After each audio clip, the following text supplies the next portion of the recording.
Cruise missiles launched from a French warship last night. France said 12 were fired and there was no indication they'd been intercepted.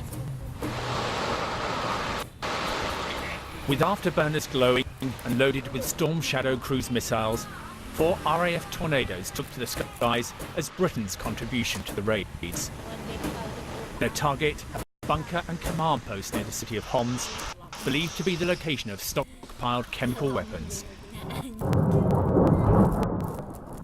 In the Syrian capital Damascus, the target was a research laboratory.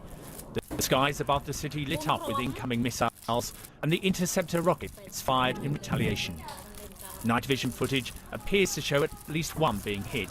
Syria claims 13 were destroyed before reaching their targets. Last night's strikes by the US, UK and France were significantly larger than the US action a year ago and specifically designed to have a greater impact on the regime's capability and willingness to use chemical weapons. And this collective action sends a clear message that the international community will not stand by and tolerate the use of chemical weapons. The raids targeted locations on the outskirts of the Syrian capital Damascus and Homs. In Washington, President Trump sent this message to Syria's allies, Iran and Russia. What kind of a nation wants to be associated with the mass murder of innocent men, women, and children? The nations of the world can be judged by the friends they keep.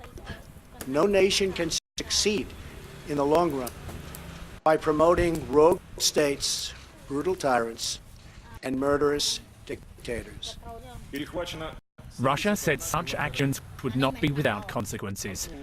In a briefing, the Russian military said 103 missiles have been launched, 71 have been shot down. A spokesman said his country was now considering supplying Syria and other countries with the S-300 defensive missile system. On what it called a morning of victory, the Syrian presidency released these pictures of Bashar al-Assad. He said the overnight raids only increased his resolve to fight and crush terrorism in every inch of his country. Syrian television showed these pictures of what was said to be damage caused by one of the missile strikes against Homs. 3 civilians were said to have been injured. On the streets of Damascus, there was defiance this morning.